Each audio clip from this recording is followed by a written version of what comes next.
Welcome to Believe in Clemson Football. I am Will Vandervort. That is Alex Dodd, our extreme producer extraordinaire. I guess that's the best way to say it.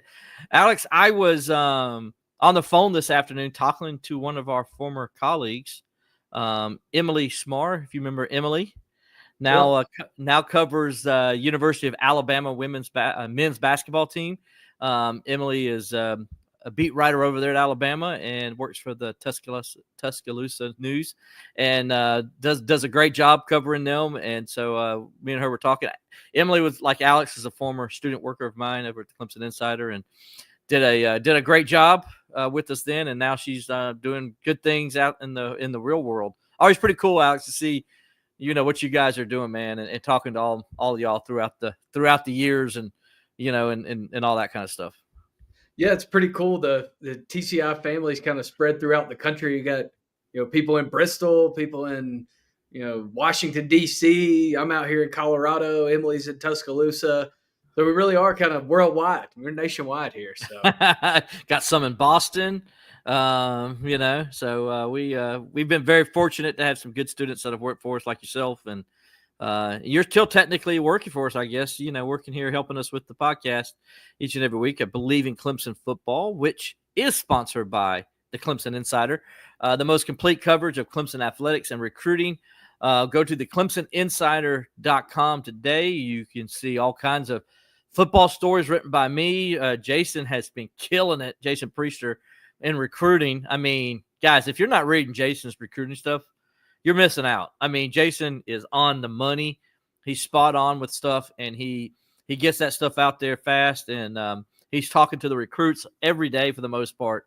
Man, he's Johnny on the spot, and also does a great job of Clemson baseball, as we all know, covering Clemson baseball as well when that's going on. He's been Johnny on the spot with some of the guys coming in to recruit, and, guys that have left, and guys, I guess, transfer portal guys. Just a bunch of baseball news over there, too. So go check out all the football, baseball, and basketball news JP's been putting up on the recruiting side. Go check out all the other Clemson stories we got from me and Gavin and Ashby as we keep rolling through the summer here, Alex, in the dog days of summer. So go to the ClemsonInsider.com to check all that. You can see the Clemson Insider YouTube page, which is we're on right now. You can go to Facebook at Clemson Insider, as well as on Twitter, Clemson Insider as well. Excuse me. Darn it. X. So anyway, in case you guys know, Eric Mac Lain of the ACC Network will be joining us here in just a little bit to talk Clemson football. Eric is, former Clemson Tiger, as you guys know, has done a great job with the ACC Network and represents Clemson well. He's going to be here to talk all things Clemson and kind of give us a preview of what to expect from the Tigers this year. Alex, I know this is one of your favorite guys to listen to and interview. I had the privilege of covering him at Clemson. I can't believe it's been 10 years now, but Eric was on the 2015 team that went to the first national championship game. I know for you it's pretty cool, I guess, because you were still in high school then when Eric was rolling through. Yeah, I was in high school, following along with the team from a couch when Eric was playing. But man, it's been super awesome to get to interact with him, when I was a student working for you. And then to see just his career grow. I mean, this is a guy, he's a Clemson guy, but he's also a heck of a football analyst, a great color commentator. He's done a lot of the UFL games over there on ESPN too. So great guy to have on the show. And there are a few people who know more about Atlantic Coast Conference football and Clemson football than that guy. Yeah. And also, by the way, if you like podcasts like we do, obviously, you go over to the Gramlich and McLean podcast. Him and former Clemson women's basketball player Kelly Gramlich team up and do a great job with all the ACC news that they do over there. Not just Clemson, but the Atlantic Coast Conference as well. So go check them out. They do it all year long, and it's all Clemson sports for the most part. All Atlantic Coast Conference sports for the most part. Two Clemson grads talking the ACC sports. They do it better than anybody, man. It's awesome that they're Clemson grads, right? I mean, and I got to cover both of them when they were at Clemson, and that was pretty cool. I knew Kelly was going to do what she's doing. It was just a no-brainer to me, the way how Kelly is. But I had no idea Eric wanted to go on this route, and that's a pretty cool story he tells us as well, right? Yeah, he's going to give us some insight on his, kind of career, how he got started in sports broadcasting, which wasn't something he initially planned to do. But sometimes people just have a gift, and that guy definitely does. I would definitely check out their podcast if you're interested in the ACC, which obviously you are to some degree if you're here on the Believe in Clemson Football podcast. But they give some great analysis and kind of a larger perspective of what's going on in the ACC. You get your niche focus here, but if you want the big picture, you can go over and check them out. And Eric will be with us probably in about 10 minutes from now. We're going to try to get him on, so stay tuned for that. In the meantime, me and Alex are going to talk a little bit of Clemson football. Alex, some news today for nerds like me and yourself who like to play video games, and it involves Clemson. So video games equals nerds equals Clemson football. Isn't that how it follows? That's pretty much how it follows, but I think you're like less of a nerd if you play the sports games, right? And that's what I've convinced myself. But well, yeah, I think we convinced ourselves that, but I don't think we are. I think we're pretty much nerdy. Yeah, so it came out earlier this week that Clemson, I believe, is the number 7 team in the game coming into the year, which is kind of interesting. I thought maybe they'd be a little bit higher. But they released the player rankings today, and Clemson had 6 players ranked 90 or above in EA Sports College Football 26. Obviously, TJ Parker, the number 1 rated edge at 95 overall. Edge rusher. Yep. Yeah. Peter Woods, number 1 rated defensive tackle, 94 overall. Cade Klubnik, the number 1 quarterback in the game at 92 overall. How about that?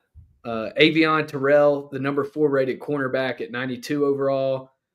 Blake Miller was a 92, and Antonio Williams is a 90 in the game. So some really high-rated Clemson players coming into the game this year.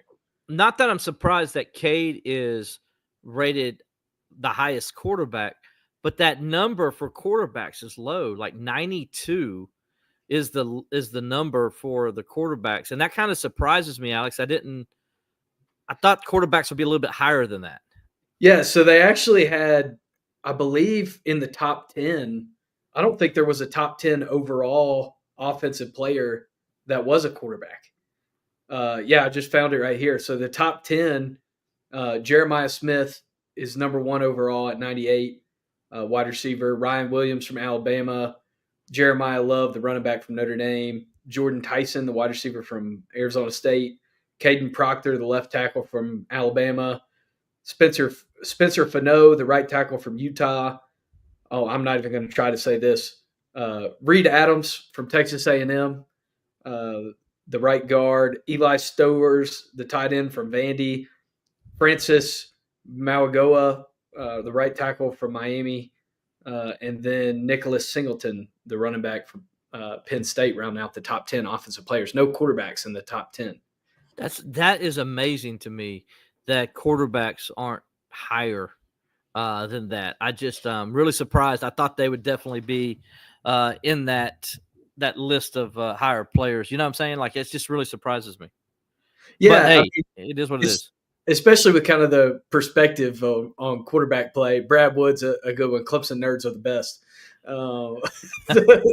You're in the right place, Brad. You're in the right place. Yeah, and then he follows up. Bama being number 1 is ridiculous. Totally agree. I don't understand why Bama is number 1 on that ranking either.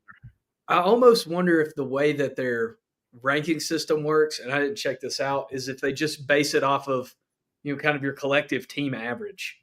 Mm-hmm. That's almost like how it seemed to me, because I think they put out the overall offensive and defensive rankings, and Clemson was like number 3 or 4 in offense and like number 8 or 9 in defense, but they're number 7 team in the game. So I don't really know how it works. Well, if that's how they do it, it makes sense at least. Yeah. It's got to be something like that. It's a formula. I mean, I don't think they're doing subjective team rankings over, voting in the EA office. You would hope not. It's like me and you ranking. Well, let's see who's our number 1 team. Well, their seeding might be about as good as a college football playoff if they do it like that. So who knows? Less vested interest in EA Sports. Yeah, that's a good point. A very good point there, Alex. Interested to see, how Clemson plays in this game. By the way, a little stat to throw out there, or a little information to throw out. if you play, so if you're Clemson and you want Clemson to make more money, Clemson can make up to $50,000 in NIL money by the game. In other words, teams that are played the most, EA Sports is going to return it back to that school, to those schools that are played the most. So I think 50,000 is the highest. Is that right? Am I right on that? Yeah, I think that's right on the sliding scale. Right. That's what it is, because the Clemson already gets a set dollar amount of the sales based off of their winning percentage over the last 5 years or whatever. And Clemson's in the top tier of the game. So I believe there's four tiers or 5 tiers, and Clemson's in the top one. So they already get a set number from that, but there's an additional pot of money that's based off of how many plays. And I did see there's a lot of people kind of throwing around on Twitter right now, like, hey, maybe we should all play as Kennesaw State and see if we can get them get the Owls a bunch of NIL money for their team next year, which is a pretty interesting concept. It's kind of fun to be able to directly contribute to your alma mater, or your favorite team, or the little guy just based off playing a video game. Yeah, or just helping the little guy out, like you're saying, Kennesaw State there in Atlanta. At least it's a local team, right? I mean, surely don't want to help out Georgia Tech in Georgia. So, I'd rather help out Kennesaw State if that's the case. But no, that's a very good point.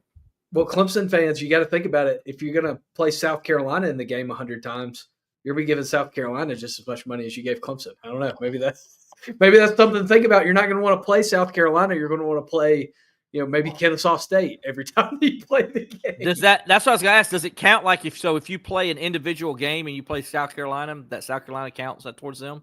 I think so. That was my interpretation. Is it's the 2 teams that are selected. I thought it was dynasty mode. Maybe it is dynasty mode. Maybe it is. Yeah, that's what I thought. Maybe I misinterpreted as well. But that'd make more sense than then you'd never be able to play a rival in the game. You feel like you're giving them NIL money. Yeah, you don't want to give South Carolina money, or Georgia, or Georgia Tech, or let's see, Florida State. I mean, all they're going to do is take that money and throw it away. I mean, they're going to sign some transfer quarterback that thinks that Nick Saban's a chump or something. We didn't even talk about that last week. That's what we should have talked about. Did we not get to, we didn't talk about that last week? We didn't even get to Thomas Castellanos and throwing an egg at Nick Saban.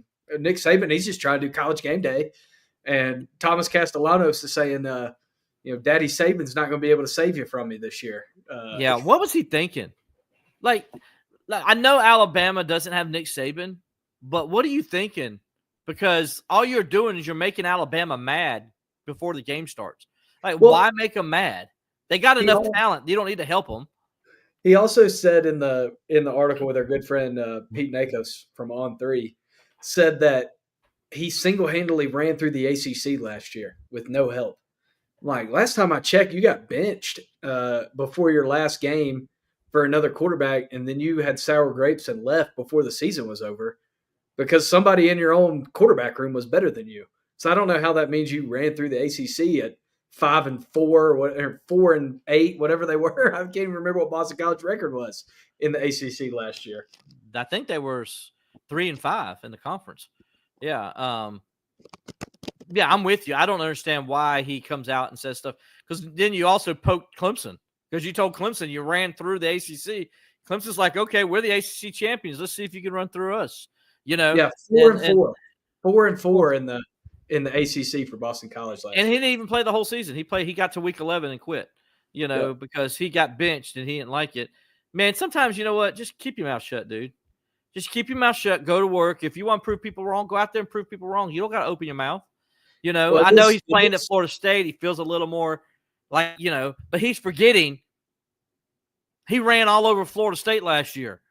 And that's who he's like, okay, so these guys got your back, dude. You just beat the crap out of them last year. One of the teams you're talking about you ran through. This is actually the team you did run through. And they're not very good. So, FSU might need the money for Norvell's buyout. Ha ha. True, Brad. I mean, I think Florida State will not be 2-10 this year. I don't think. We could play win-loss game here before we got how many minutes we got? We got a few minutes before we get to Eric real fast. I guess we'll try to do as fast as we can. But let's do it real fast. Win-loss with Florida State. Let's look at it. Because I think they could probably win 5 or 6 games, Alex. Yeah, and the other thing too that people I think maybe are discounting a little bit with Florida State, they lost their home field advantage last year. I mean, they had 20,000 seats taken out of the lower bowl, and they weren't able to have full capacity crowds. That does play a big impact in college football. Maybe in games that are tight, you feel like you could win if you had a little juice from the crowd. They do have a stadium again this year. Maybe I don't think that had anything to do with it. But hey, I'll let you tell them that. I still think you got 50,000 people pulling for you. You need to play better. That's just the way I look at it. CC, you're right. Devil Dogs in the house. Got the helmet right here. Here we go. Florida State schedule. All right, here we go. Let's see. They open up against Alabama at home. You tell me what you think. I think if it's on a neutral field, I think Alabama wins easily. I think it's going to be tight in Tallahassee. I don't like that Thomas Castellanos gave unnecessary ammunition to the Tide, and I think that Alabama's going to come out ready to play now. They're not going to be. They're going to be ready to come around. I'm going to go with the Tide. We both got Alabama. East Texas A&M. Who? Not Texas A&M. East Texas A&M. I think they got that one. All right, so we're both going to give a win here. Okay. Kent State. Yeah, I think, unless Jack Lambert's coming back or James Harrison, I don't think either one of those two guys are going to be on the team. Who? The Flashers. Or Flashes. Yeah. Flashes. Yeah. So win for Florida State, both there. Big game. Can't believe I'm saying this is a big game. At Virginia. It's a big game for Tony Elliott, too. It is. I think I'd still give the edge to Florida State's roster in that game. I mean, let's not act like playing up at UVA is a hostile environment to go on the road in. It's not, but they'll be up for that game because it's Florida State. They always will pack it for Clemson. They'll always pack it for Florida State. I'm going to go with the Fighting Tony Elliott's to get the upset. All right.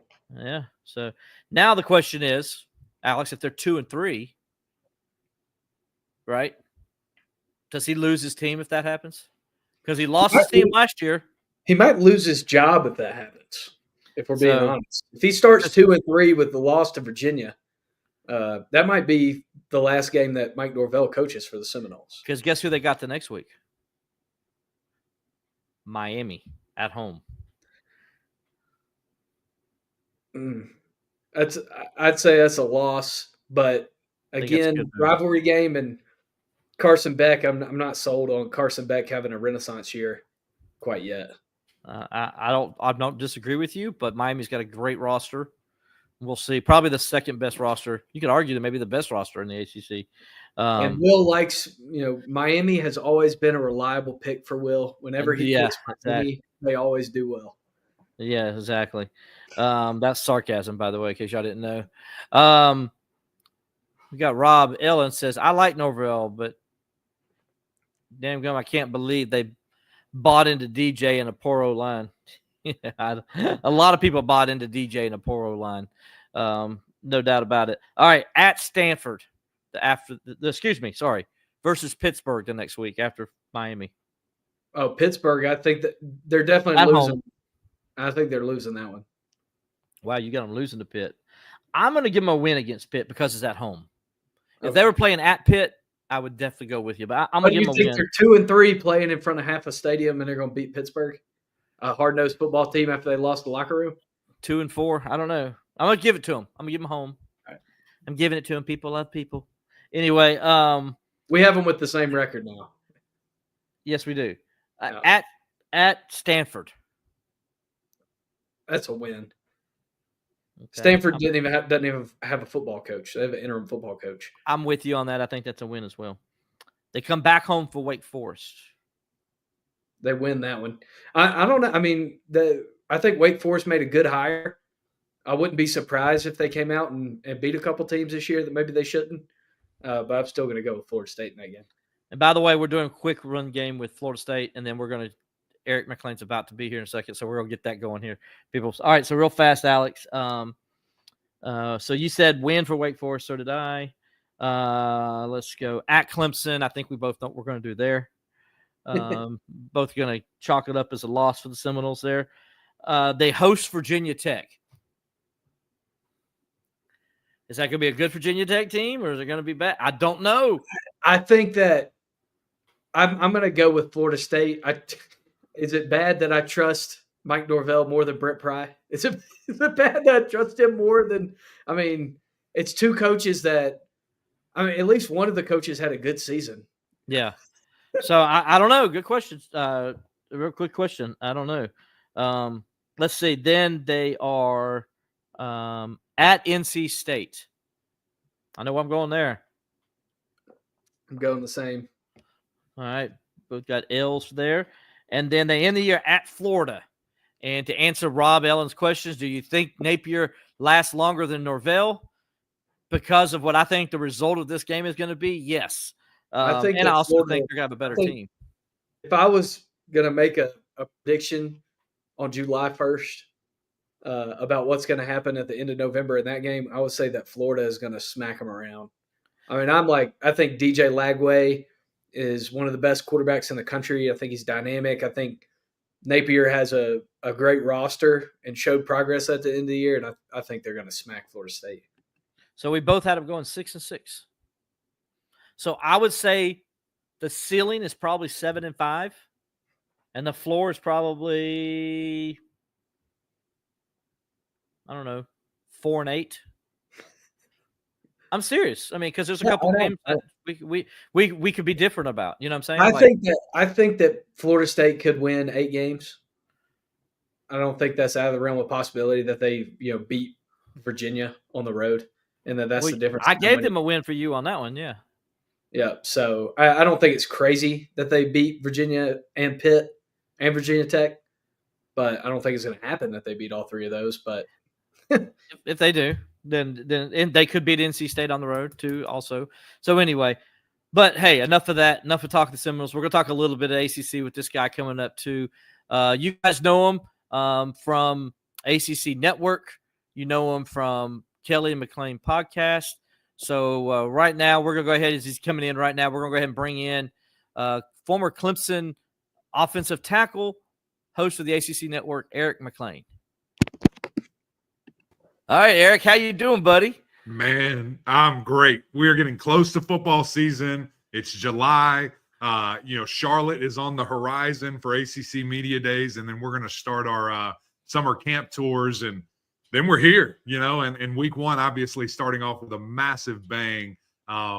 It's a great time of year. That's one of my favorite times, just leading in the excitement, the anticipation to the season. Listen, me and you'll get together here in a few weeks at ACC Media Days. Is that kind of when you kind of say, okay, football? That's to me. Dabo does his a week before. He'll with the local media. I'll have his. It used to be a golf outing. Now I think it's Media Olympics he does with this. But that's kind of to me the unofficial start to football season. Is that how the ACC Media Days feels to you, or ACC football kickoff, I should say? Yeah, it really does. Just because there's still some time right in between, because that's the interesting thing is you have to pace yourself. Because you get so excited, you're like, all right, this is it, and then you're like, no, we still got a month that we have to get through, before we see any real football played. But with our summer camp tour starting right after that, and getting to go on site and see these guys practice and talk to these coaches before it's like super stressful. Obviously, camp's a big deal. But you're not winning or losing football games for a month, so they're a little more relaxed, which is always just great fun. So it is. I mean, that's kind of the event to get everything started. When you were a player, did you feel the same way? Were you like, man, it feels like Jervy Meadows is just a few more weeks away? Oh gosh, Jervy Meadows. It's funny because I only got to do that one time, right? I was a senior and was able to go and represent Clemson, which was amazing and a dream come true. But for us, it truly was the big weigh-in, right? That's when you knew, okay, here we go, strap in and lock down, because we're about to go through this marathon to get to the season. And yeah, Jervy Meadows, I think that was introduced in 2014, my junior year. Mm-hmm. And I've got to say, it's the worst invention ever created. Like it sucks. Going over there you might hit some rocks, some dirt, some hard. I mean, it is the absolute worst. But I guess it made us tougher. I guess it works. I don't know. I was going to ask you that because, is it because, well, you didn't have the the big facility they have now and everything. Y'all guys, we didn't have AC in the indoor. Those kids are spoiled, man. You guys, if I remember, had to get on the tram, right, and go across the street. If I remember correctly, which sounds hilarious, right? Like they're tramming us to practice. Like, why couldn't we walk? I mean, it's crazy. But hey, it's so funny. Whichever era you talk to, it just gets softer and softer and softer as you go down the line. But yeah, we didn't have all that fun stuff. I did have the indoor. We got the indoor in I think it was 2012, right after that LSU game, which was awesome. Because my first year and a half, we used to go to the indoor track, and that was even worse than Jervey Meadows. That AstroTurf, man, that sucked. That was terrible. So you take the good with the bad, and ultimately it's all good. Yeah, I remember when they laid down that AstroTurf the first time. I think Coach Bowden was here, and they're talking about, yeah, we're going to upgrade, and I'm like, okay. And that thing was like, you could feel. We used to talk to Coach Bowden off to the side where where the fountain is as you're going. And you could feel the heat coming off that turf. Yeah, and it was horrible. So I can only imagine what it felt like for you guys to get on that thing and have to sweat it out and work out before you got that nice cushy indoor facility you have now. Exactly. A little bit different, a little bit better, a little bit smarter at the end of the day. Absolutely. I want to, first of all, before we get going, I want to let people know this because a lot of people don't know this story about you, buddy. And so when you guys made the run to the national championship 2015, which was a fun ride, to me, it's still my favorite season that I went through because no one expected it. And as far as you guys went, I mean, nobody was expecting you guys to compete for the national championship. Let's be honest. And that ride was just amazing. And it kind of set the tempo for what everything is today. And I remember, though, after that game where you guys played your butts off and gave it everything you had, and it'd have been easier to just shoo us away and swat us little media guys off to the side and say, get out of here. I don't want to talk to y'all right now. But, man, you sat there and talked to us for like an hour and 15 minutes, dude. Yeah. To me, it is still the greatest singular moment of a player with the media. I'm being serious, dude. I appreciated it because you kind of gave us what it felt like to be in that moment, though it was a very difficult moment for you because not only did you lose the national championship, it was your last game as a Clemson Tiger. Yeah, and that was the worst part, right? And it's you lose a game, sure, it stinks, and especially a game of that magnitude, and want to be forever ingrained in a program. You win a national championship, that's a good way to do it. But the sad part, and I'll never forget, telling people why I was, tearing up or crying. I was crying, to be honest. Was that I'd never wear that paw, on a helmet again. I'd never be able to represent my school that way ever again. Now, certainly, there's been bigger, better, greater things since that, wearing the paw and being able to represent Clemson. But in that moment, it's pretty bad, and I'll never forget that. And just wanting to enjoy it, and that's one thing. You talk about staying and talking with you guys. I never knew if that would ever happen again, right? And so even to this day, if somebody asks for a picture, if somebody just wants to talk ball, some people that maybe are new friends or that haven't been around me, whatever, are always like, does that ever get old?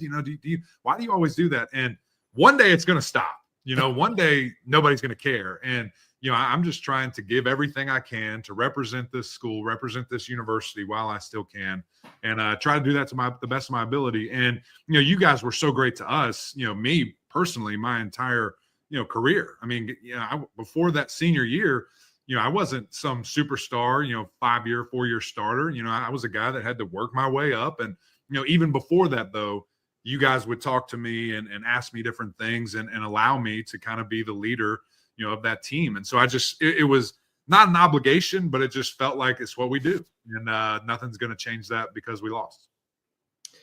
Eric, what was it like for you kind of transitioning into what you're doing now, being a broadcaster, being a studio host, and how great is it that you still get to be around the game, even though you're, maybe not wearing the helmet anymore?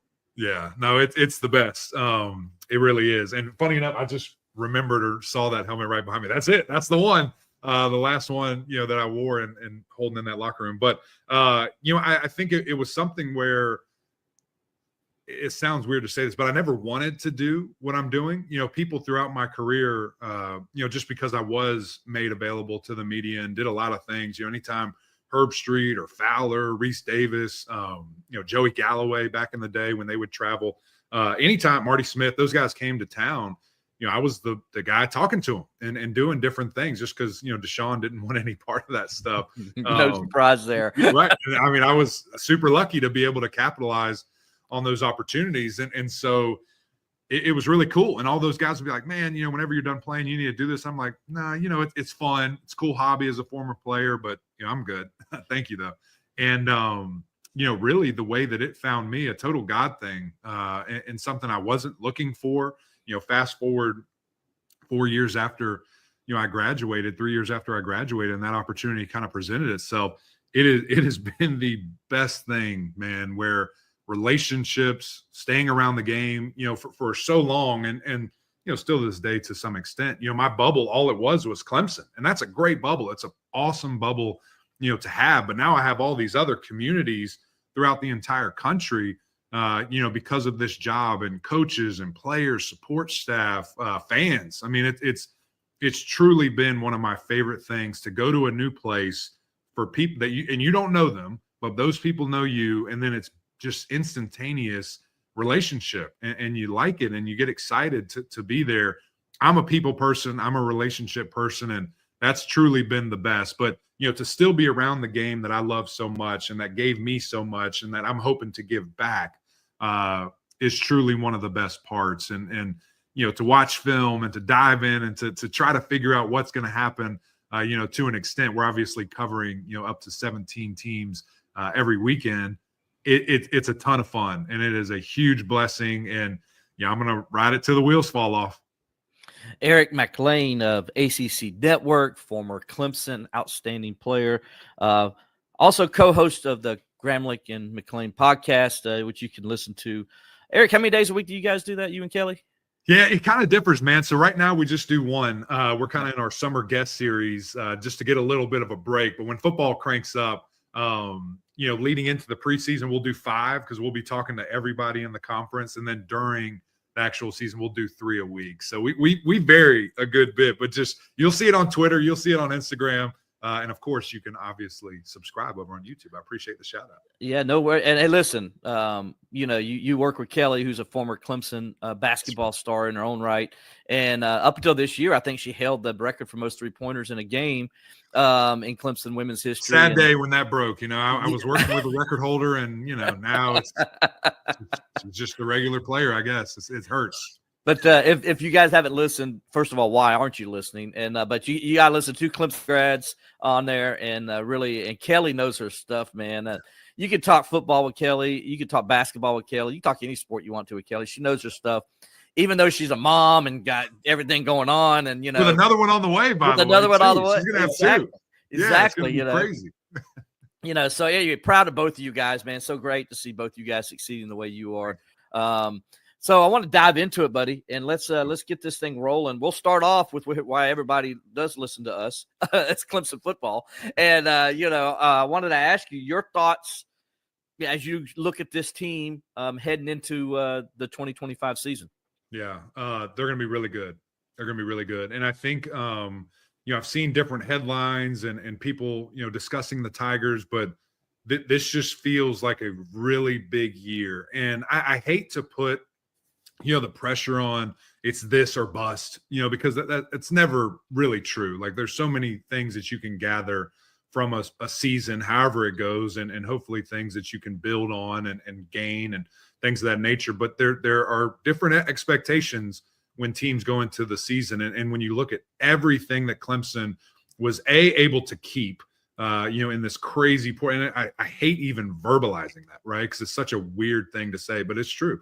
From a roster standpoint, the expectation of growth, from the guys that are there. And then when you talk about the best quarterback in college football in Cade Klubnik, with this talented group of receivers, all the stars have aligned, right? Like for 4 years, it felt like Clemson was walking in the desert and we just, couldn't figure it out. And quarterback was, doing this and then, okay, well, we don't have the receivers to do it.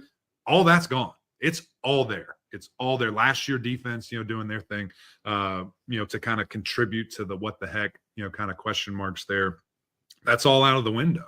And it feels like a team that will squarely be in the national championship conversation. It feels like a team that can win it and do their thing. And so when you look top to bottom, I don't see weaknesses of this team. You know, I don't see anything that you could point at today and say, this will lose them a game. And if there is something that you want to nitpick, and we can go wherever y'all want, I'm sure we will, a lot of different places.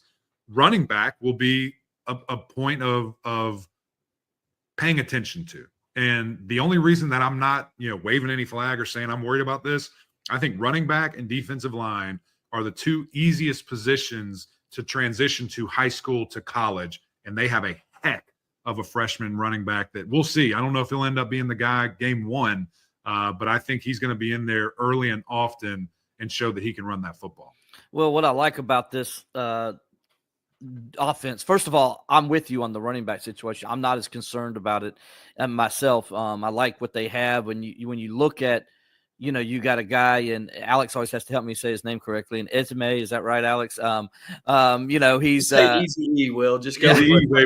Yeah, but I thought he made great progression in the spring, and I really saw him take a step where I say he's like, to me, he's like running back 1B, and then I think the freshman Gideon Davidson is probably, would be of that 2B or whatever.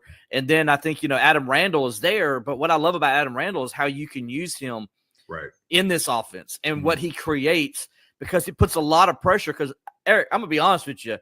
I don't think there's a linebacker in college football that can cover Adam Randall. And I think the route running tree that he has already in his head, his ability to read coverages because he's a former wide receiver, I think he's going to be a tremendous weapon for Clemson in the passing game.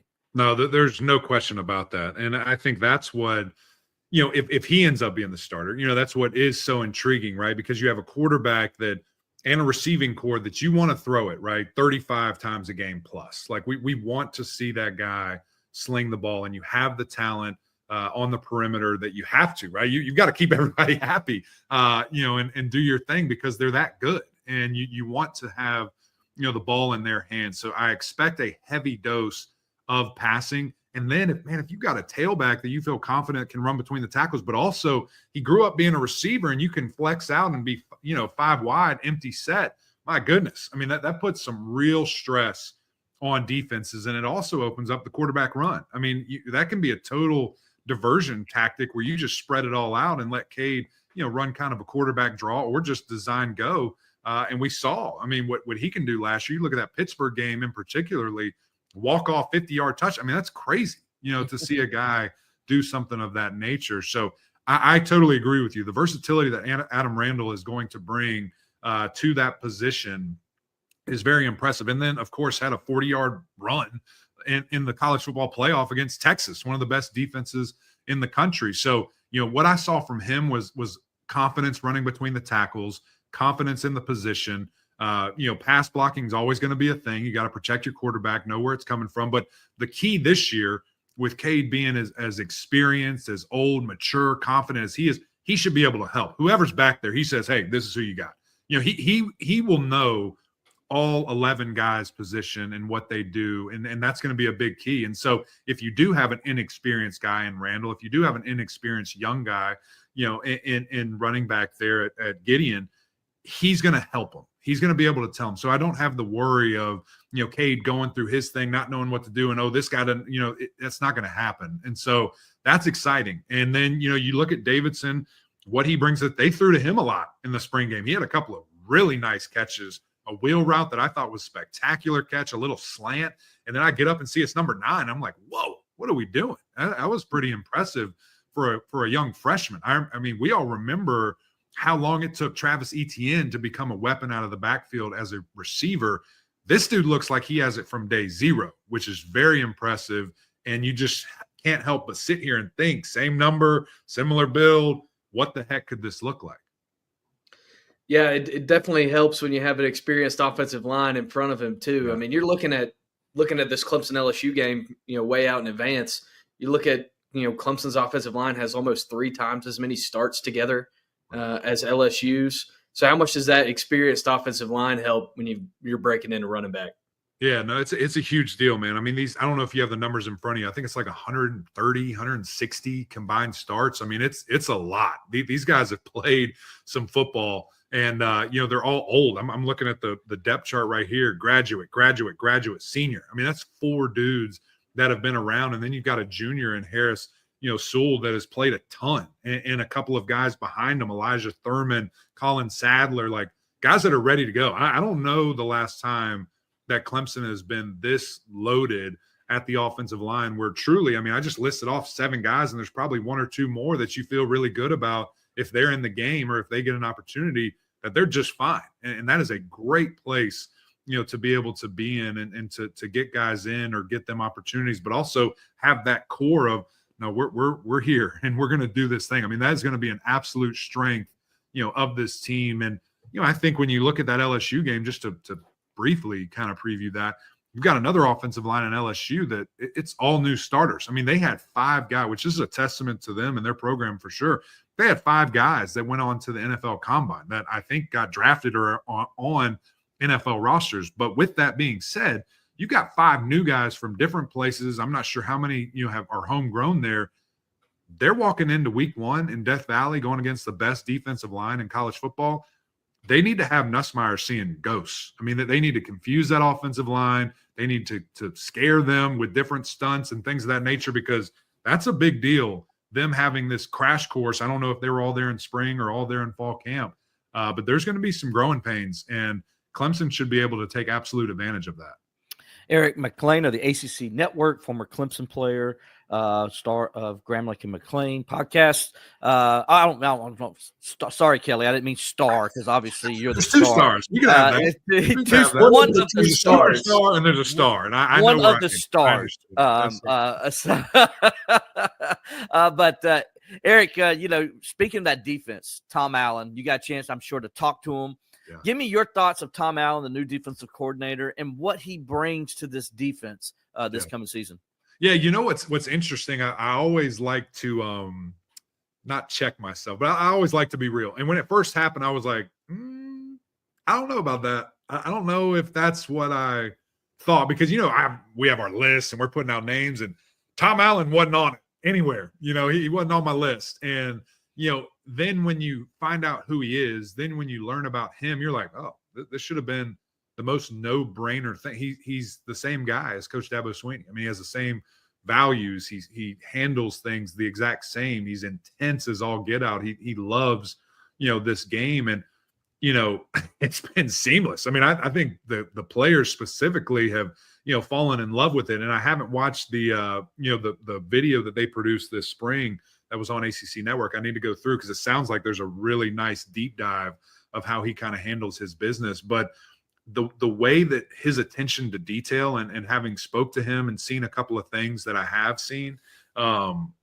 that's what Clemson was missing. And that's not a knock to anybody else. I think that Wes Goodwin certainly had his strengths. And I think some of his strengths weren't, honestly put on full display, forcing him to be on the field. He should have been up in the box the entire time. And I think that would have maybe been a little bit different. But, you've got a guy in Tom Allen that has done it for a really long time and has been very successful.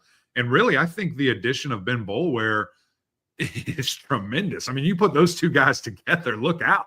And it's funny enough where, former players will get hired back and people gripe about it and people have things to say. When Ben Boulware was promoted and hired as the linebackers coach, nobody said anything but raving reviews. I mean, everybody was very excited. I think that's pretty telling, just how he is intensity-wise and what he brings to the table. I mean, he's done it all at the absolute highest level you can at the place he is. That's important.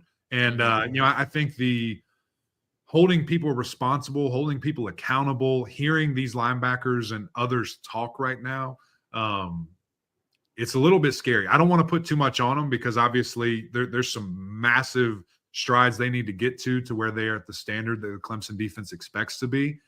But I'm very excited about that side of the ball, and I think that we're going to see some really fun things over there.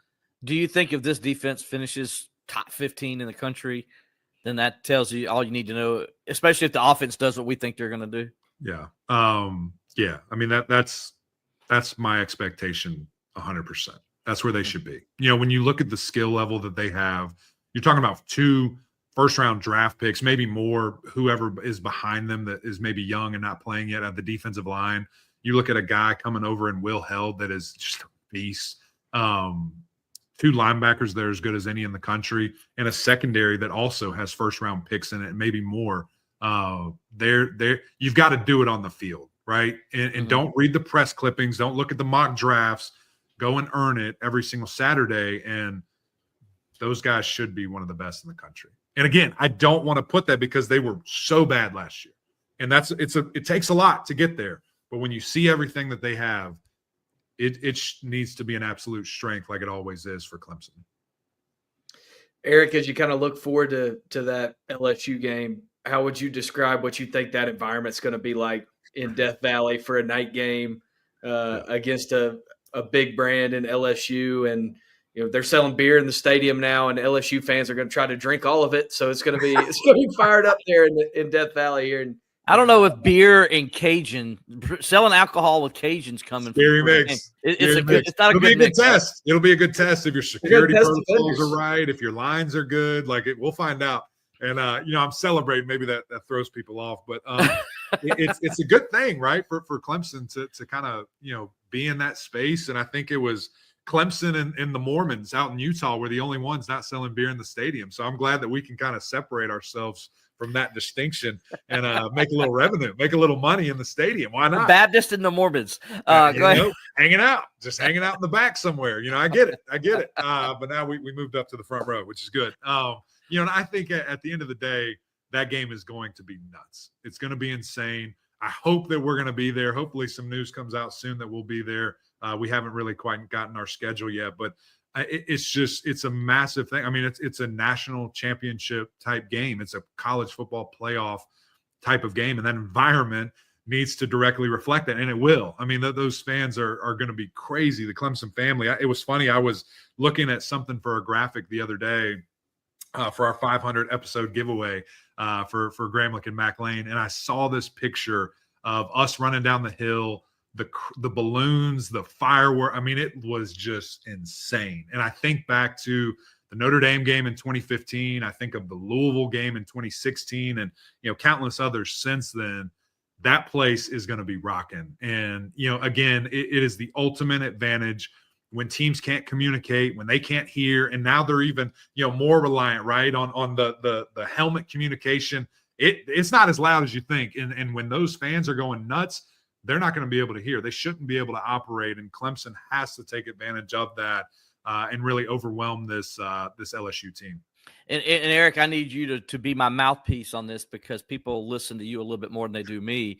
But I've done history books and everything, and my main thing I always get onto is I hate hearing people call LSU Death Valley, and because first of all, LSU is going to understand what it's like to play in a real valley because Clemson is a valley. Clemson's Death Valley is actually played in a valley, not a bowl. Level. Not a bowl, exactly. So that's the first thing they're going to understand about this, but also understand that Clemson is – everybody likes to say which one's the real Death Valley, and I always say there's no argument because Clemson's the original Death Valley. Exactly. And Clemson has it where it's written down.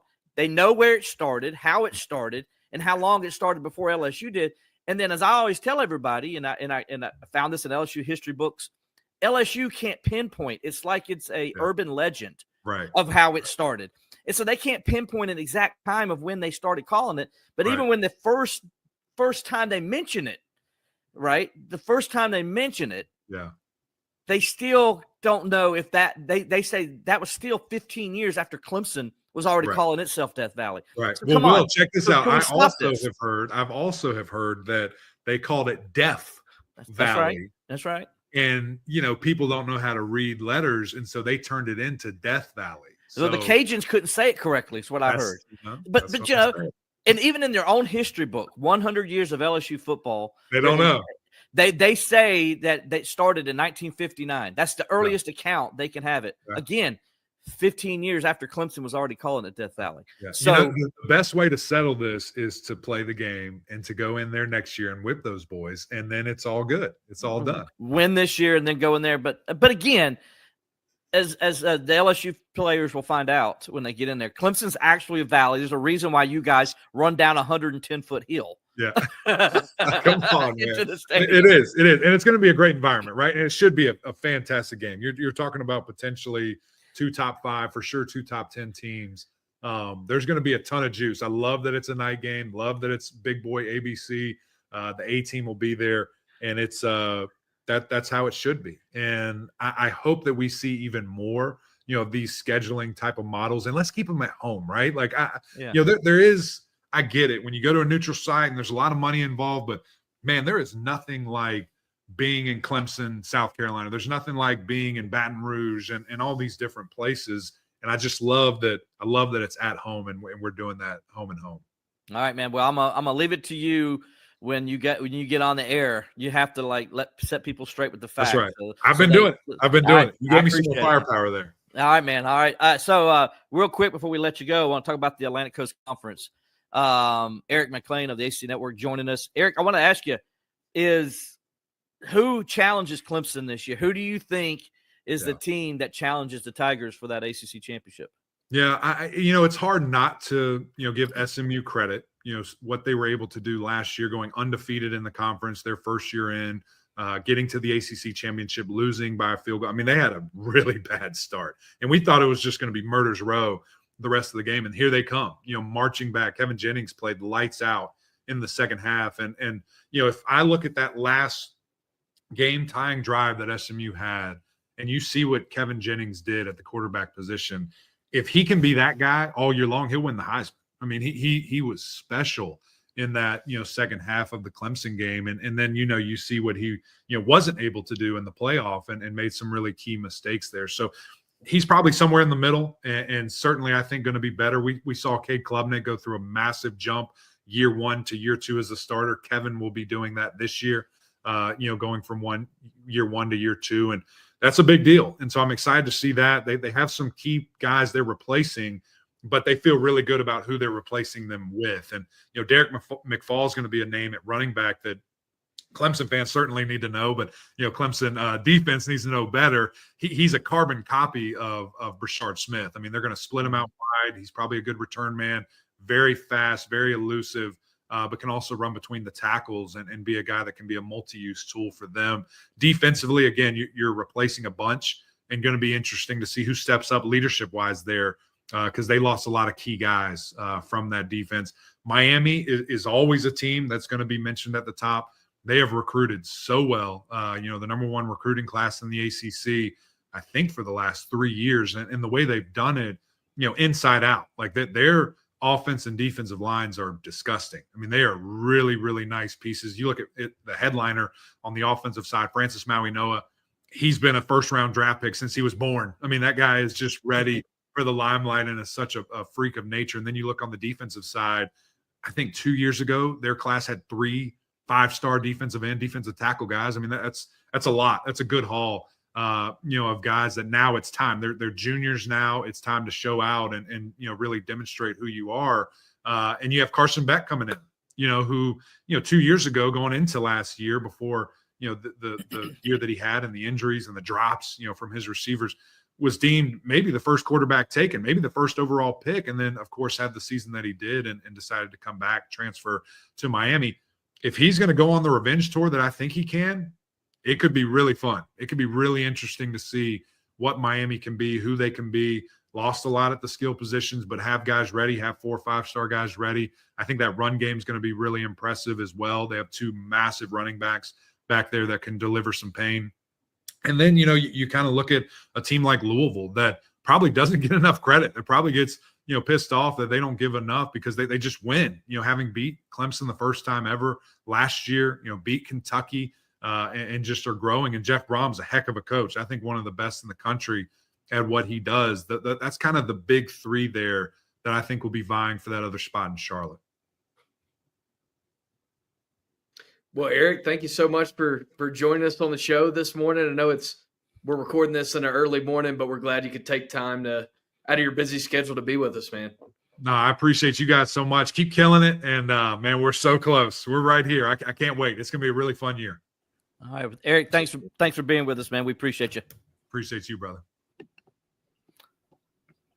All right, that's Eric Mac Lain of the ACC Network joining us today to talk all things Clemson football, the Atlantic Coast Conference. I found it interesting there, Alex, at the end where he talked about Miami being the team that he thinks will be the one challenging Clemson when it's all said and done. It's going to be Clemson and Miami in the ACC championship game. I'm a little afraid to do that. I'll just be honest with you. Miami's burned me so much. I just don't want – I get it, though. They do have arguably the best, if not – the second best, if arguably not the best roster in the Atlantic Coast Conference. They do have a quarterback who I think has the skills to get in there, as he said. But I don't know. I just don't trust Carson Beck, dude. I really don't. You hear all the stuff about him, how – he wasn't a great teammate at Georgia. Like, none of the players there, were sad to see him go. And, hearing his ex-girlfriend talk about how nobody liked him at Georgia. And I just, to me, that in today's game of college of football, it doesn't matter if it's college, NFL, or high school, the quarterback has to be the most important guy in that locker room. He has to be a leader of not just the locker of the offense, but of the entire team. And I just don't think Carson Beck is that kind of guy. Yeah, I agree with you 100%. I think that is exacerbated with transfer quarterbacks too. When you're the new guy that's coming in, you really have to be able to A, lead by example, and B, lead with your voice. You've got to assimilate to that culture and get people moving in the same direction as you really quickly to have success as a transfer.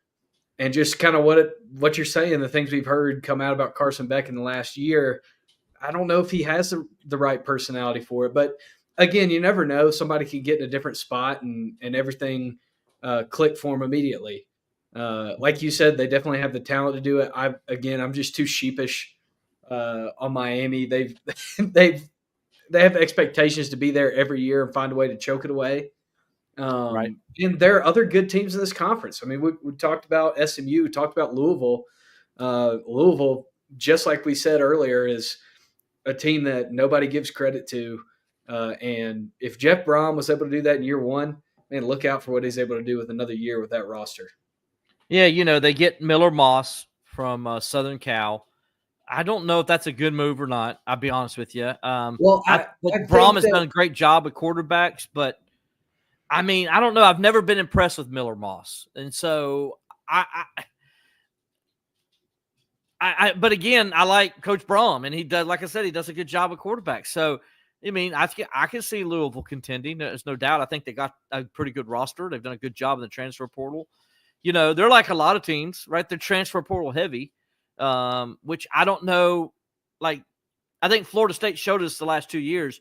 Sometimes it's going to work, but the key is that experienced veteran quarterback. And then sometimes it's not going to work. Miami's interesting because, as we mentioned earlier, their roster's good. They've built it from the their own selves through the as Eric explained through the recruiting, high school recruiting, and things of that nature. They brought in though a couple of key pieces from the transfer portal. Can Carson Beck kind of be that final piece that gets them over the hump? Louisville is like Florida State. They went in and got a whole bunch of people from the transfer portal. So are they going to be Florida State 2.0 this year? You said what I mean by that is the team that went 2-10. Yeah, that's a fair point. I just think the Jeff Brom piece is so key for me. Nobody's done more with better less. Coach. Yeah, nobody's done more with less in college football than Jeff Brom. Let's not act like he had some star-studded roster and some unbelievable quarterback in the games last year, and they were able to have success. They were able to go to Clemson and win. So I just think he elevates everybody's performance on his team, especially the quarterback, and his kind of DNA as a competitor really rubs off in that locker room and makes everybody around that program better. So it's hard for me to overlook them again. But like we mentioned again and again, Miami has the tools. They've done it on the recruiting trail. They've added key pieces in the portal. Now I just think you take a big step back. I do. I think you take a step back going from Cam Ward to Carson Beck, just talent-wise and stylistically. Your offense is going to have to dramatically change from Cam Ward to Carson Beck. They're completely different types of players. I want to put all my eggs in that cart before things get rolling. And then when we look at SMU, and a couple of things here with SMU. First of all, their defense. They got to replace 7 starters on defense.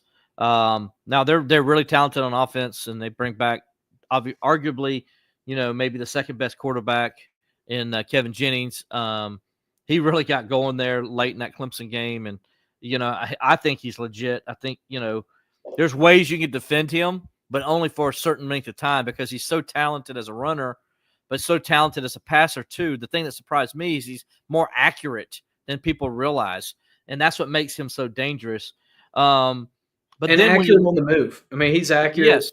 He's accurate in the pocket. He's accurate to the right. He's accurate to the left. And he's accurate on those kind of scramble drill plays. You saw that in that fourth quarter of the ACC championship game when they were kind of in desperation mode. He was making play after play to get them back in that game. Absolutely. And so I'll be interested to see what they do there. Then also when you look at their schedule, they got Baylor on the schedule. By the way, they also play East Texas A&M. East Texas A&M is, man, they're loading up on the ACC. Personally, I'd never heard of East Texas A&M before today. I know about West Texas A&M, a D2 team in the Lone Star Conference, but I never heard of East Texas A&M before. So yeah, interesting to see who East Texas A&M is. They play down. I know they play SMU and they play Florida State. So anyway, they got Baylor. They have, let's see, at TCU. Difficult. That's going to be a difficult game. They host Syracuse. It's going to be a pretty strong game, I think. They go to Clemson. They got Miami on the schedule. They're at Boston College. They got Louisville on the schedule, and they go to California. That's a pretty hard schedule for SMU this year. Now, it's not Syracuse hard, but it's definitely a hard schedule. And then I'll tell you people why I say Syracuse is hard here in just a second. But I don't know, man. I don't know if that schedule they can go back to the ACC championship game. It's definitely a tough schedule. And, I mean, that's the thing. When you play this open division format, it really all comes down to who's on your schedule. I mean, I think it's going to be that way most years, is kind of your second team or one of your teams that's in that title game is going to be the team that has the most favorable path. Another team that has a super favorable path is North Carolina. I mean, I don't know if there's a team in the country that has as favorable of a path on their schedule as North Carolina. They had to play Clemson, but they have a pretty open path to an ACC title game if all the circus in the locker room or all the circus in the media this summer was just that, was a circus and the teams together. But I just don't know if their roster, though, because they had so many in the transfer portal. And I don't doubt they didn't go out and get good players. I do. But you got to mold your offense and defensive line in the same year. And you got a quarterback that nobody's used to, that you didn't even have in the spring. I just think that's asking too much to build a team that fast. So I want to see if Bill Belichick. I think it's going to be a wash for Bill Belichick this year. I want to see if it works. If it does, I'm just skeptical. I don't know where to put North Carolina, to be honest with you. I don't know if they're in the top 5 of the ACC or if they're in the bottom 5 of the ACC. I just don't know what to expect. But I'll look at their schedule. They got TCU as well, as you mentioned. They got let's see. They got Clemson at home. They go to California. They got Virginia at home in a rivalry game. At Syracuse. They got Stanford at home, at Wake Forest, Duke at home, another rivalry game, and NC State, who they can't seem to beat no matter who's playing for them. So, I don't know what to expect. I can't do we can do win-loss games with most teams because we got an idea what the roster is. I have no idea what this roster is, and who's doing what, and I just don't have any idea of what they can do. I mean, all I know about North Carolina is who the head coach is and who his girlfriend is. That's not a very good recipe for win-loss game, Will. Now, 3 of their 4 biggest games are at home. That's Clemson, Virginia, and Duke are at home. So the only one on the road is NC State. That's a big help for them, but it's not big that they got to play Clemson. It's one of those 3 home games, right? But and Duke, I think Duke's going to be better than people think. I really do. I mean, look what Manny Diaz did in year one. I mean, really, won 9 really games. impressive. I think a lot of people thought Duke would take a big step back after Mike Elko went to Texas A&M. And I think they were actually better. And I think that they were a better football team. They were a more consistent football team under Manny Diaz than they were the last year under Mike Elko. September 6th will be a big day for Duke. Big game they host Illinois. That comes to town. Interesting. We're going to find out right away in week 2 what Duke has. At the big Wallace Wade Stadium there. You got Bielema and the Fighting Illini coming down. Oh, also, before I forget this, I went on a deep dive a minute ago about East Texas A&M. So fun fact, East Texas A&M joined Division I in the Southland Conference in 2022. Before that, they were a Division II powerhouse in the Lone Star Conference and won a Division II national title in 2017. There we go. So use that in football trivia. When it comes up on game day and your buddy's like, who the heck is East Texas A&M? You 1,000 people, 1,100 people, you guys know who it is. That's right. Yeah. We appreciate all those people listening right now. Whether they're watching us on YouTube, X, Facebook. I always forget where we're at. We're at a bunch of places as we go live, and so I try to remember. And the other thing, guys, if you are kind of caught the tail end of what EMAC was saying, and you just got in on the end of the conversation, this is going to be up on Spotify, on Apple Music, on Amazon, on iHeart Podcast, wherever you get your podcasts. This is going to be up, probably before you go to bed tonight, but definitely in the morning. Yeah, definitely. So check it out on those platforms as well. When I look at Duke's schedule, though, I see, let's see. I think they can beat NC State at home. I think they can win at California or at Syracuse, maybe split those games. Georgia Tech's a game I think they can win at home. Dabo Swinney's looking for revenge as Duke comes to Clemson this year. I don't think they can win that one. But they got Connecticut, Virginia, North Carolina, and Wake Forest to close the year. That's 4 winnable games there, Alex, in my opinion. So if they can manage to get a win against Illinois, they can get one against Elon. That's 5 possible wins. I mean, they got a chance for 8 wins.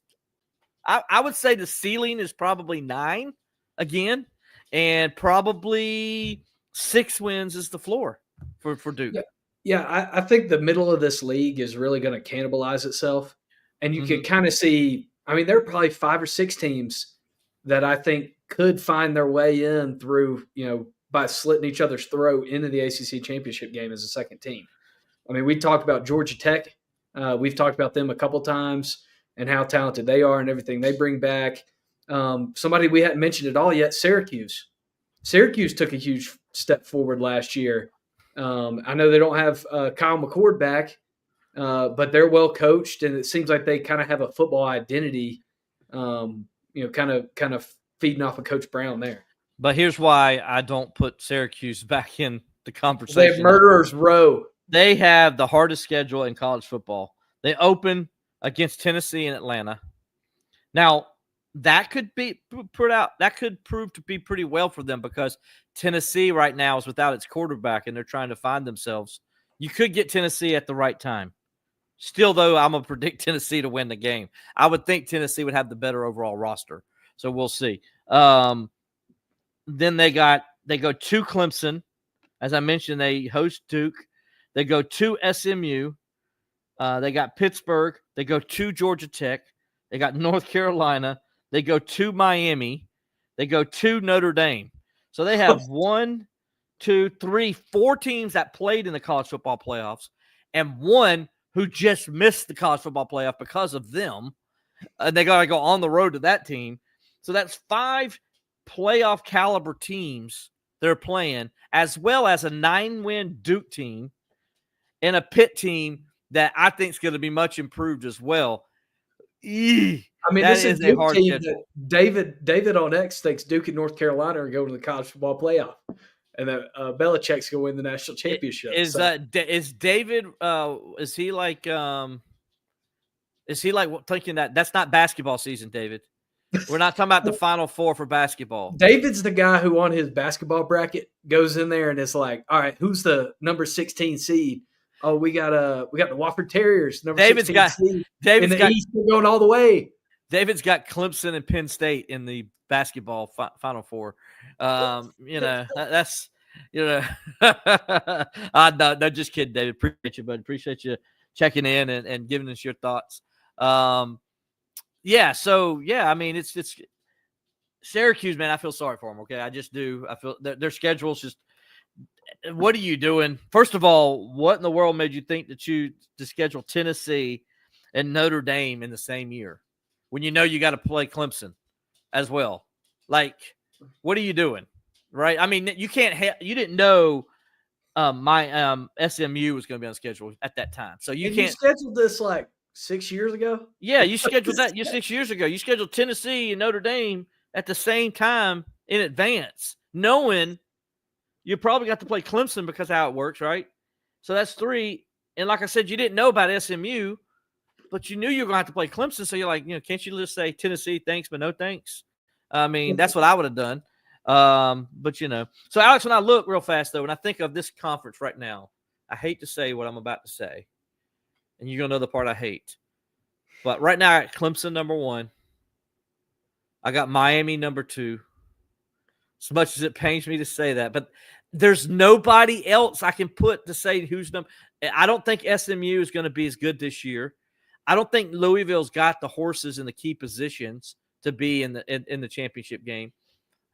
Georgia Tech, maybe, so Georgia Tech's sitting up there, but I don't know if Georgia Tech's good enough to beat Miami. Duke maybe could be, but I don't know if they're good enough to beat Miami. You see what I'm saying? Like, I just don't see anybody that can. I think Clemson and Miami in this one tier. And then, the Louisville, the Georgia Tech, the SMU, the Duke, and the Pittsburgh kind of fall in that next tier. I think any one of those teams can get third place. But I just think there's a big drop-off for Clemson and Miami. I just really believe that. Yeah, no, I'm with you. Definitely talent-wise, and when you look at the schedules, it feels that way. But like I said, I feel like in the middle of this conference, I mean, just weird stuff happens in this conference every year. I mean, how many times since they've had an ACC championship game do you think the best 2 teams in the league have played in the championship game? Mm-hmm. Not very many. Honestly, it's more about having the right schedule and getting hot at the right time to be the second team, especially in this format. So anything can happen, but I think the safe money is definitely Clemson, Miami. Now, earlier we did win-loss game on Florida State because that is technically Clemson's ACC rival right now. We kind of both agree on that. John Grant, I only watched Georgia Tech once last year, but they got absolutely hosed by the officials in the UGA game. Totally agree with you, John, and I watched more than one Georgia Tech game last year. I watched pretty much their entire season. Yeah, me too. And they are a good football team. Man, it was just so much They play fun. hard for Brent Key. They play hard for him. How many times did I text you last season and say Haynes King is a dog? I think you want to pull Haynes King is a bad man. I think I said that in the family group chat like 27 times last football season. No, and he is a bad man, and he's a hard guy to tackle. And Clemson fans, if you haven't seen him play, you're going to see that in week 3 of the season because he's very difficult to tackle. And Clemson's got to go down to Bobby Dodd Stadium for the ghost of Bobby Dodd, as I like to say. I know Robert hates for me to say that. Real quick, though, NC State. I bring up NC State, Alex, for this reason. I think there may be a coaching change at the end of the year in Raleigh. I don't know if Dave Dodd is – because they're already – I've talked to a lot of NC State fans.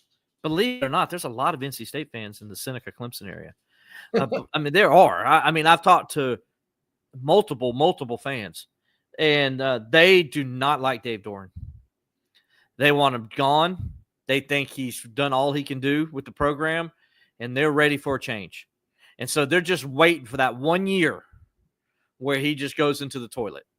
And he hadn't had that. Let's give him his credit. He's, for the most part, he's been right around above that. He's been sitting around that 8-9 win level for a long time. And then, I think he's had 1 or 2 seasons at around the 500 level. That's it. He hadn't really had that Mike Norvell kind of season where he went 2-10. Now, the reason Mike Norvell survived last year, they were 6-7. Right. So I think a lot of people were hoping it happened last year, but that was a 500 year injuries. I mean, Grayson McCall, who got like seriously injured and knocked out halfway through the year, and it was just kind of a weird year. It was a weird season, and so but they didn't have a good recruiting year. They didn't have a great year in the transfer portal. Nobody's talking about NC State like they were this time last year, right? Where a lot of people were talking about they thought they could contend with Clemson and SMU and those guys, Miami last year. Even Dave Doran said it's the best team he had, best roster he's had. And he was talking about how they were going to go to the ACC championship game. They went 6-7 after that. And what you just said, add on to another bad season, it could spell doom for him because unlike Mike Norvell, he doesn't have that high buyout. I'll tell you this, Mike Norvell would be gone at Florida State if he didn't have that high buyout because Florida State could not afford it right now. They could not afford to fire him. He'd be gone if they weren't still playing Willie Taggart. Right. So here we go. NC State, their first game is they go against East Carolina to start the year. They host the Pirates. I think they win it, but it's going to be ugly. I'm going to go help my good friend John Hyatt out, whose dad's a East Carolina grad, and John's a big Steelers fan as well, Pirates and Bucks. I'm going to go I'm going with John here. John, if you're watching, buddy, I'm going to give you East Carolina Pirates a victory here. So I'm going to go with the upset to start the season. And Alex, let's be honest. Nothing would make us happier than to see the Pirates beat them. No. And that's one of those kind of it's a personal thing for us. It's also kind of like one of those underrated kind of historic rivalry type games. These are teams that have been playing each other for and they hate each other. And they hate each other. It's not like, Clemson Furman or something like that, where it's like, oh, we like you, little buddy. It's not like that. These guys don't like each other.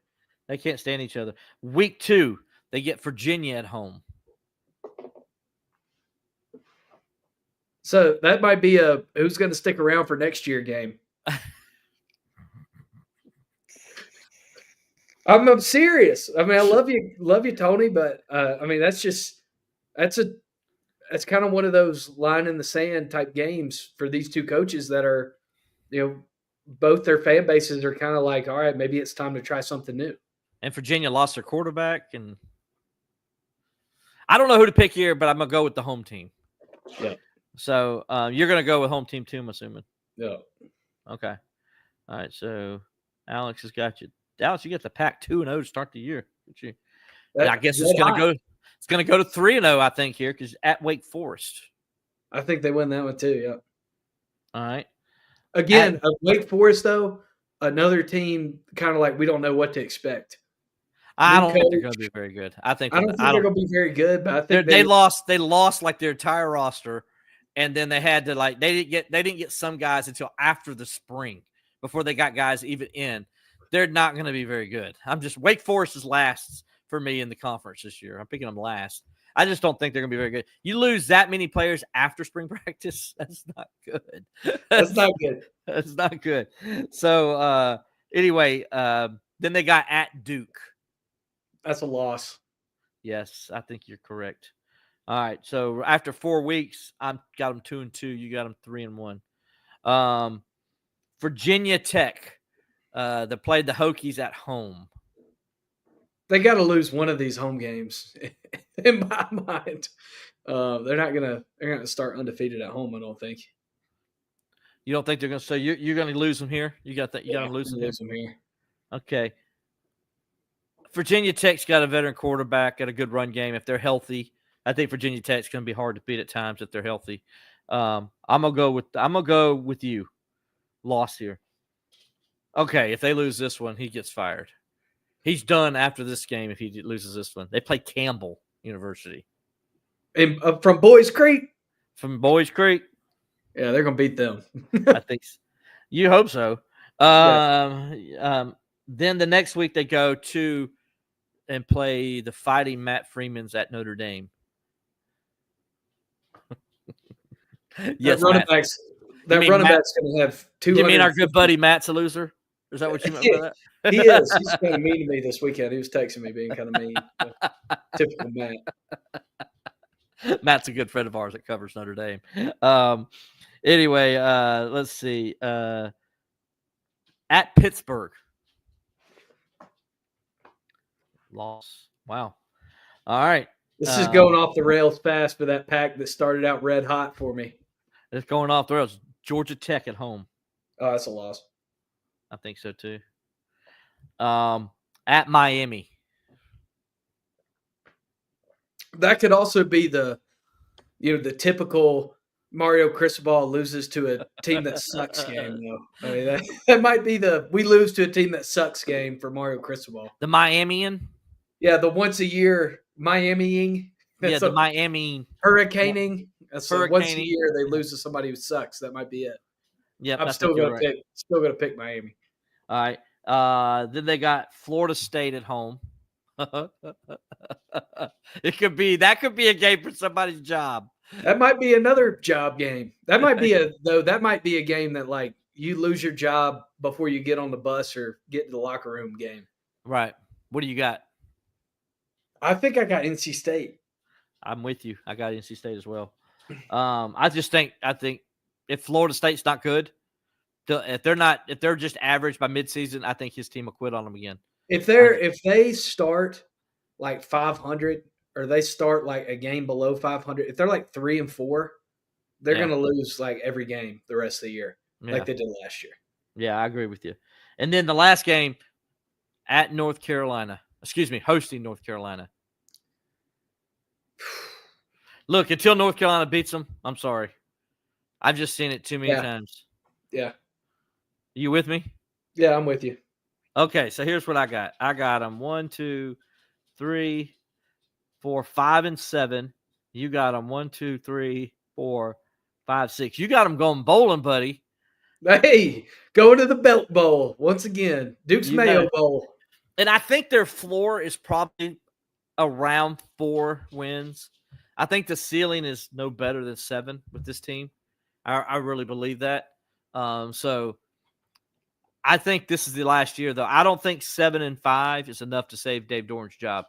I think if this is the case, if he goes 6-6 or 5-7, as we're saying, then I think North Carolina State's looking for a new head coach next year. Yeah, I think you're right. If that happens, Coach Prime Wave to Tallahassee will be massive. Yeah, if Norvell. Oh, you come out if I don't know. It will. I think it will. I think possibly, but here's something that talking. I don't know that he will go. Oh, okay. You know he will. He's saying the same thing I am, that the fans are going to want it.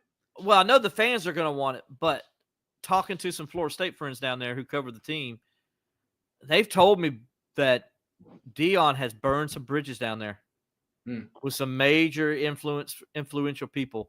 And so I don't know, man. I don't know. We'll see if he can mend fences if that happens. But, we'll see. Well, Alex, that's going to do it for today. I think we need to get on out of here. We still got some more. We can go for another hour and a half if y'all want. Yeah, we can. Yeah, we can. If you want to go ahead and do that, and just your wife would not see you tonight. But yeah, man, it's been fun. Appreciate Eric Mac Lain joining us. Appreciate everybody listening to us and watching us on YouTube, Facebook, and X. We're here each and every week. We'll be back here next week, and we're going to try to have some more guests on here in the weeks to come as well as we get you set for the 2025 college football season. So in a couple of weeks, we'll have ACC Media Days. We got Dabo Sweeney's media outing. So we got all kinds of things going on here in the weeks to come. So we want to stay tuned for that. Clemson football practice will start in about, let's see, where are we at right now? July 1st? July 1st. That's about maybe less than 4 weeks from now. We'll start football practice. So, man, we got a lot going on here. Football is right around the corner for everybody. So just keep it locked in here if you want Clemson football. For Eric Mac Lain, for Alex Dodd, I'm Will Vandervort. We'll talk to you next time on Believing in Clemson Football.